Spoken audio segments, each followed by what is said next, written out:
Yeah, that's a question that I address quite a bit, and I've got a pretty strong stance on it, right? And again, understand when it comes to either using Bufo or the pure molecule, right? It's to me, there's only one route that makes sense. Okay, so let me dissect all the arguments behind why people are still using the toad, right? And when I did that work and served Bufo, because I did this. But again, I'm not facilitating anymore. So nothing I'm about to say is to put me in competition with other facilitators. Hey, they're doing it wrong. I'm doing it right.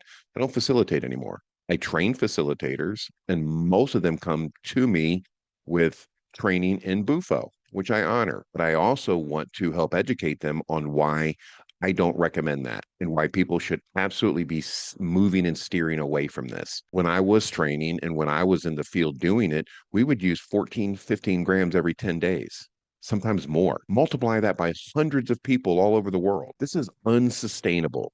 End stop. So let's go through some of the basic arguments. First one is the spirit of the toad. This is, an interesting one for me, right? I think the word is, and I'm always pretty terrible with this, but anthropomorphizing this, which means when you project human qualities, intention, personality, spirit, will onto something that isn't human, right? It's how ancient cultures explain storms, volcanoes, the sun. Not because they were stupid, but because the human nervous system tries to organize overwhelming experiences through story. Okay. And again, just a simple way of viewing it. I love animals, absolutely love them. I'm a vegan, right? There's lots of dogs whose energy I wouldn't want in me.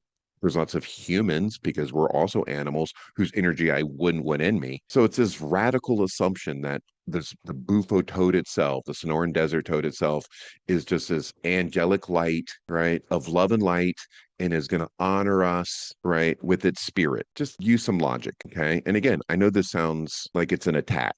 It's just I've had this conversation so many times, and no one has been able to come back and have any justification for why they're still using Bufo. Okay. And I get it. The experience is inevitable, right? So the mind naturally looks for meaning and it reaches for symbolism and it creates narrative. Right. The toad didn't choose anyone. Right. So that's one of the big ones that I hit a lot. And at the bottom, the bottom line is when symbolic meaning gets treated as literal truth, it starts justifying practices that are unsafe, unethical, or unnecessary. And again, this is where I take just a clear position, and I'm more than willing to have this conversation again with anybody interested. So, whether 5-MeO DMT comes from a toad or a lab, the molecule is the same. It's the 5-MeO DMT molecule. Okay. It binds to the same receptors, produces the same neurochemical effects. And again, there's no evidence that a spirit changes the pharmacology. What does change is safety, right? What does change is safety.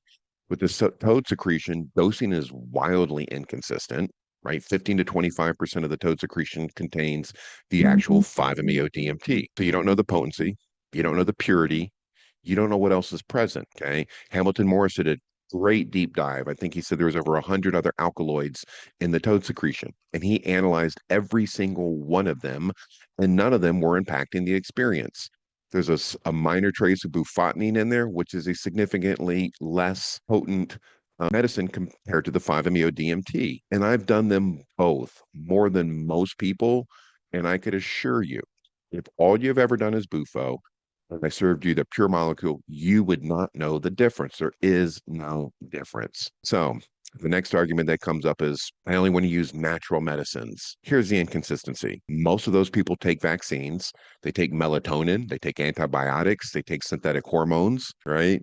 What about the food that you're eating? Most of that is not pure, right? But when it comes to their health, what actually matters is purity, dosage, and safety, not mythology. So this isn't anti-spirituality. You're allowed to have spiritual experiences without turning it into a belief system, and you're allowed to respect nature without harming it. Real issue to me isn't someone's personal interpretation. The real issue is when poetic stories are used to justify risky practices, especially when safer, ethical, non-exploitive alternatives exist. So you don't need the toad to access truth. You don't need the toad to access this experience. You need honesty, discernment, and respect for both the medicine and the living world. That's natural to me, right? It's not anti-spirit, that's integrity. So yes, I've got a very strong opinion on that. There is no reason, again, to use Bufo, period, and stop. And again, if you'd like to bring somebody else on the show and us have a conversation about that, I'm more than willing. But I think I outlined all the instances or justifications people have been using to use it. Dosing, not good. Natural, not accurate, right? And the spirit of the toad, we should sit with that one. That's my thoughts.